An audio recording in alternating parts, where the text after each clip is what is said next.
Kementerian Lingkungan Hidup, Badan Pengendalian Lingkungan Hidup menggelar Sarasehan 45 tahun Kalpataru di kawasan Kuta Bali. Acara ini menjadi ruang refleksi sekaligus ajang konsolidasi dengan memberikan penghargaan kepada individu maupun kelompok yang berjasa dalam pelestarian lingkungan dari berbagai daerah.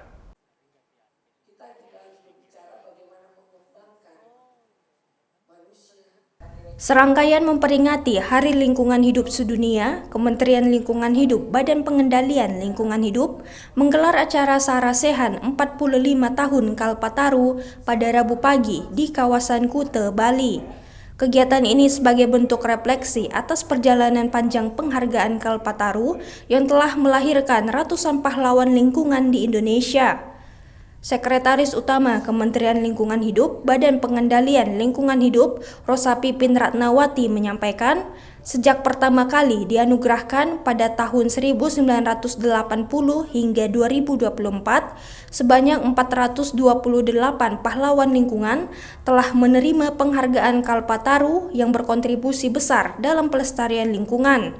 Ia juga menekankan pentingnya peran generasi muda sebagai penerus perjuangan lingkungan. Upaya kolaboratif dengan Kementerian Pendidikan akan dilakukan guna mendorong tumbuhnya kampus hijau dan sekolah adiwiyata di seluruh Indonesia. Intinya hari ini adalah melakukan Sarasehan untuk menguatkan jejaring, memberikan inspirasi bahwa para pemenang Kalpataru itu punya sesuatu. Individu yang berbeda dari orang Indonesia lainnya. Menjaga lingkungan, terjun ke lumpur, nanam pohon, kemudian ada juga menjaga hutannya, kemudian bekerja dengan sampah, dan itu konsisten. 5 tahun mereka melakukan itu. Jadi kita bertemu di sini juga untuk kita mendengarkan inspirasi mereka. Dan Ibu Kapus Generasi Lingkungan Indonesia sudah juga ditugaskan oleh Pak Menteri untuk mereplikasikan kegiatan-kegiatan Kalpataru. Kita semua percaya dari hal yang kecil, dari satu orang, dari satu kelompok, bisa kemudian menjadi lebih banyak dan menghijaukan Indonesia. Oke Bu, ya? Sampai saat ini berapa penerima penghargaan Kalpataru? 428 Mas, dari 45 tahun itu.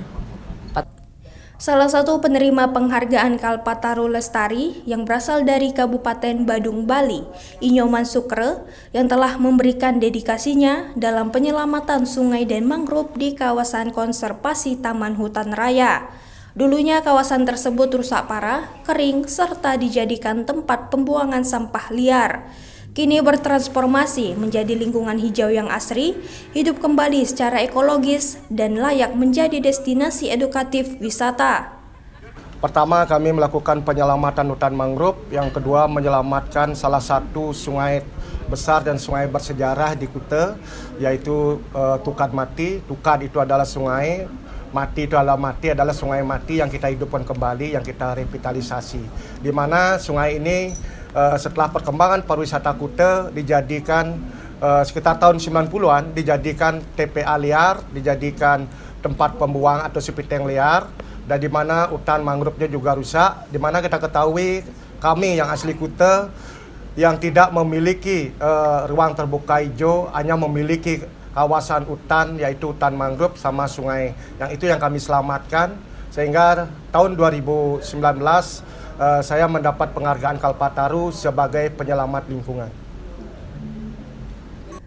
Sarasehan 45 tahun Kalpataru ini menjadi momentum penting untuk memperkenalkan Kalpataru Lestari dengan memberikan penghargaan kepada pahlawan lingkungan yang terbukti konsisten menjaga lingkungan hingga kini. Sebagai bagian dari pembaruan, Kementerian Lingkungan Hidup juga mendorong pemanfaatan pendanaan jasa lingkungan melalui BPDLH sebagai bentuk dukungan terhadap individu dan kelompok yang aktif menjaga lingkungan secara berkelanjutan. Pemirsa, berita tadi sekaligus menutup program Beranda Nusantara hari ini. Silakan follow dan subscribe semua sosial media kami di akun Jopas TV Bali untuk informasi menarik lainnya. Saya Navara Krisna, mewakili seluruh kerabat kerja yang bertugas, mengucapkan banyak terima kasih atas kebersamaan Anda. Om Santi Santi Santi Om.